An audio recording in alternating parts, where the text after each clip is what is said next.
রোহিঙ্গা একটি শব্দ যার পেছনে আছে ইতিহাস, নির্যাতন, মানবিক বিপর্যয় এবং অবিশ্বাস্য সহানুভূতির গল্প।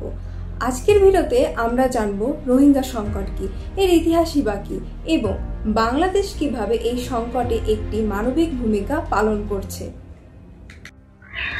রোহিঙ্গারা প্রথমবারের মতো 1978 সালে বাংলাদেশে আশ্রয় নেয়, যখন মিয়ানমারে সেনাবাহিনী নাগামিন অপারেশন চালিয়ে রোহিঙ্গাদের ওপর নির্যাতন শুরু করে। এরপরে 1991 থেকে 92 এবং সর্বশেষ 2017 সালে সবচেয়ে বড় রোহিঙ্গার আগমন ঘটে। এবারে জানা যাক রোহিঙ্গা কারা।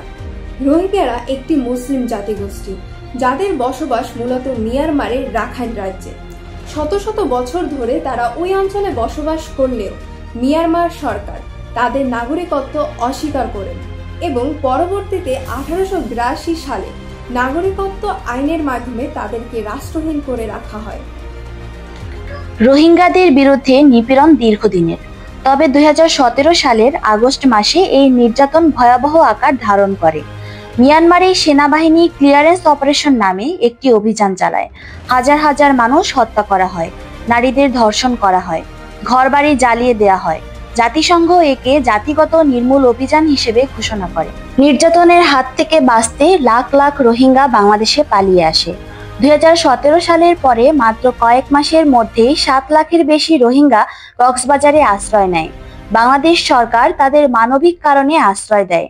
তৈরি করা হয় বিশ্বের সবচেয়ে বড় শরণার্থী শিবির কুতুপালং। বর্তমানে বাংলাদেশে 11 লাখের বেশি রোহিঙ্গা বসবাস করছে। শরণার্থী শিবিরে জীবন খুব কষ্টের। খাবার, শিক্ষা, ওষুধ সবকিছুই সীমিত। অনেক শিশু স্কুলে যেতে পারে না, অনেক পরিবার ভবিষ্যৎ নিয়ে চিন্তায় থাকে। রোহিঙ্গাদের আশ্রয় দিলেও এই সংকট বাংলাদেশের ওপর চাপ সৃষ্টি করেছে। কক্সবাজারের পরিবেশের ওপর প্রভাব পড়েছে, বনাঞ্চল ধ্বংস হয়েছে, স্থানীয়দের জীবনে এসেছে অর্থনৈতিক ও সামাজিক চাপ। নিরাপত্তার ঝুঁকি এবং মানব পাচারেও একটি বড় চ্যালেঞ্জ হয়ে দাঁড়িয়েছে। বাংলাদেশ বরাবরই আন্তর্জাতিক সম্প্রদায়কে আহ্বান জানিয়েছেন রোহিঙ্গাদের স্বদেশে নিরাপদে প্রত্যাবাসনের জন্য। কিছু উদ্যোগ নেওয়া হলেও মিয়ানমারের রাজনৈতিক অস্থিরতা এবং অনিচ্ছার কারণে তা বাস্তবায়ন হয়ে ওঠেনি।